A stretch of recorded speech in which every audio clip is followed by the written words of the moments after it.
Students, कल को हमने स्टोइसियोमेट्रिक दोष के बारे में पढ़ा था। आज जिन दोषों के बारे में हम पढ़ेंगे उसका नाम है नॉन स्टोइसियोमेट्रिक दोष। तो जैसा कि कल को हमने देखा था, स्टोइसियोमेट्री का मतलब होता है धनायन और ऋणायन का अनुपात।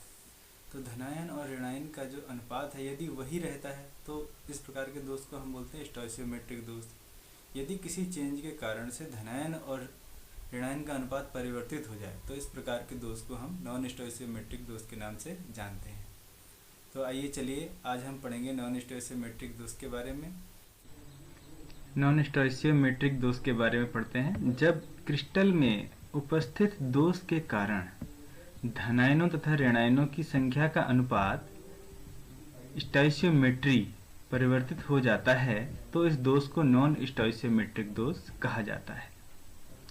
इसका अर्थ यह हुआ कि जब किसी क्रिस्टल में कोई दोष उत्पन्न हो और उसके बाद धनायनों और ऋणायनों की संख्या का अनुपात अर्थात उसकी जो स्टोइसियोमेट्री है वो परिवर्तित हो जाए।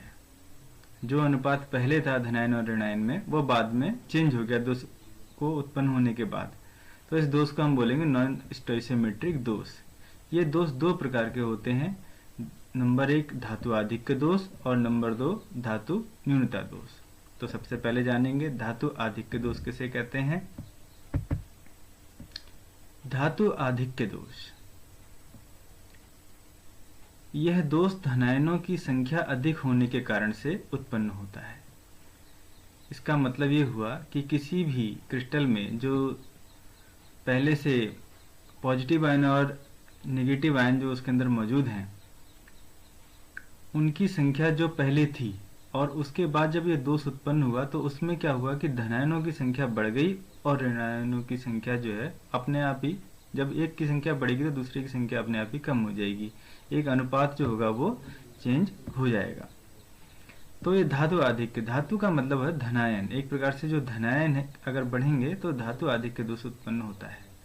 अब ये दोष दो प्रकार से हो सकता है, नंबर 1 ऋणायन रिक्तियों द्वारा और दूसरा अंतराकाशीय स्थिति में अतिरिक्त धनायनों की उपस्थिति द्वारा। तो पहले हम जानते हैं ऋणायन रिक्तियों के द्वारा किस प्रकार से ये होता है। अब एक साधारण उदाहरण से हम लेते हैं कि यदि धनायन और ऋणायन मौजूद हैं, अगर उसमें जो है ऋणायन अगर बाहर चले जाएं क्रिस्टल को छोड़ करके तो अपने आप ही धनायनों का अनुपात जो है वो बढ़ जाएगा। तो यहाँ पर यही हुआ है कि यहाँ पर इस पोजीशन पर आप देखिए कि क्रिस्टल के अंदर इस पोजीशन पर यहाँ पर एक बी नेगेटिव आयन था जो कि यहाँ पर अपने स्थान को छोड़ करके चला गया है और यहाँ पर जो है एक रिक्ति क्रिएट हो गई है और रिक्ति क्रिएट होने के बाद यहाँ पर कहीं से एक इसी क्रिस्टल के किसी भी एक आयन से एक इलेक्ट्रॉन आकर के यहाँ पर बीच में स्थित हो गया, उसकी जगह को ले लिया है क्योंकि उसको चार्ज को बैलेंस करना है, इसलिए कोशिश की जा रही है उसके द्वारा। तो ये जो दोष है ऋणायन रिक्तियों के द्वारा भी उत्पन्न हो गया, धातु आधिक्य दोष। अब आप इसमें देखिए कि जो इलेक्ट्रॉन है बीच में आकर के आ गया है, इसको बोलते हैं, ये इसने रिक्ति के अंदर प्रवेश किया है, रिक्ति के अंदर समावेशित हो गया है। तो ऋणायन रिक्ति के अंदर समावेशित इलेक्ट्रॉन, इनको जो है बोलते हैं एफ केंद्र के नाम से जानते हैं, एफ केंद्र के नाम से जानते हैं और ये रंग उत्पन्न करते हैं, इसलिए इनको रंग केंद्र के नाम से भी इनको जाना जाता है। अब दूसरा हम यहाँ पर जानते हैं अंतराकाशीय स्थिति में अतिरिक्त धनायनों की उपस्थिति द्वारा। जो अब देखिए यहाँ पर क्या है कि एक क्रिस्टल है, इस क्रिस्टल में अब हमको पॉजिटिव आयन बढ़ाना है तो एक साधारण सिंपल तरीका है कि बाहर से एक पॉजिटिव आयन को इसके अंदर लाया जाए और वो अंतराकाशीय स्थिति में आ सकता है। तो अंतराकाशीय स्थिति में आने वो तो आ गया और उस अब लेकिन एक पॉजिटिव चार्ज बढ़ गया तो उसको बैलेंस करने के लिए यहाँ पर एक इलेक्ट्रॉन जो है उसने अपनी स्थिति को यहाँ पर कहीं से एक इलेक्ट्रॉन जो है मर्ज किया गया है ताकि वो इस चार्ज को बैलेंस करने की कोशिश करे। तो ये इस प्रकार से आप दोनों प्रकार से देख सकते हैं कि यहाँ पर पॉजिटिव आयन की संख्या जो है बढ़ गई है किसके, नेगेटिव आयनों की तुलना में। अब हम आते हैं धातु न्यूनता दोष। धातु न्यूनता दोष, इस प्रकार के दोष में ऋणायनों की तुलना में धनायनों की संख्या कम हो जाती है, मतलब ऋणायनों की संख्या बढ़ जाएगी और धनायनों की संख्या कम हो जाएगी। ये भी दो प्रकार से होगा, धनायन रिक्ति द्वारा, यानी कि धनायन अपने क्रिस्टल को छोड़ करके बाहर चला जाए तो हो सकता है अपने आप ही। तो देखिए धनायन एक चला गया है, अब उसको बैलेंस करने के लिए जो है एक किसी भी एक आयन ने एक इलेक्ट्रॉन, जो पॉजिटिव आयन है उसने एक इलेक्ट्रॉन को लूज करके 2 पॉजिटिव चार्ज ग्रहण कर लिया है, जैसे यहाँ पर दिखाई दे रहा है।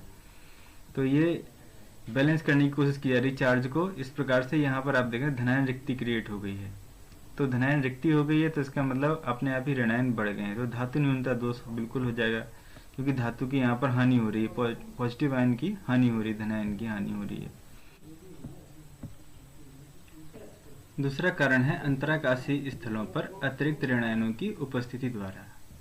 अब आप देख रहे हैं ये क्रिस्टल है, इस क्रिस्टल में ये जो अंतराकाशीय स्थल है बीच में जो दिखाई दे रहा है, यहाँ पर एक ऋणायन आकर के आ गया, तो अतिरिक्त ऋणायन आ गया है, जो कि पॉजिटिव आयनों की तुलना में एक ऋणायन यहाँ पर ज़्यादा हो गया है। तो इसको भी बैलेंस करने के लिए एक पॉजिटिव आयन ने एक इलेक्ट्रॉन को लूज करके और जो है उस पर 2 पॉजिटिव आयन है, तो इस चार्ज को यहाँ पर बैलेंस करने की कोशिश की जा रही है। तो इस प्रकार भी यहाँ पर धातु न्यूनता दोष उत्पन्न हो गया है, यानी कि धातु की हानि यानी धनायन की हानि हो रही है और जो है नेगेटिव आयन की यहाँ पर वृद्धि हो रही है, ऋणायन की वृद्धि हो रही है। तो इस प्रकार से जो है हमने ये जान लिया कि नॉन स्टोइसियोमेट्रिक दोष कितने प्रकार के होते हैं।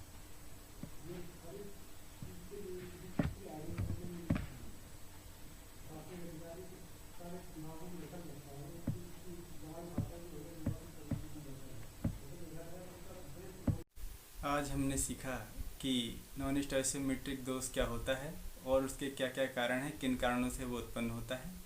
अगर आपको ये वीडियो अच्छा लगे तो आप इस वीडियो को आगे शेयर करें, लोगों तक पहुंचाएं, जिससे और लोग भी लाभान्वित हों और विद्यालयों के बच्चे और बोर्ड के बच्चे वो भी लाभान्वित हो सकें। कल को मिलेंगे एक नए टॉपिक के साथ। तब तक आप लोग पढ़ते रहिए और इस लॉकडाउन की अवधि का पूरा सदुपयोग कीजिए।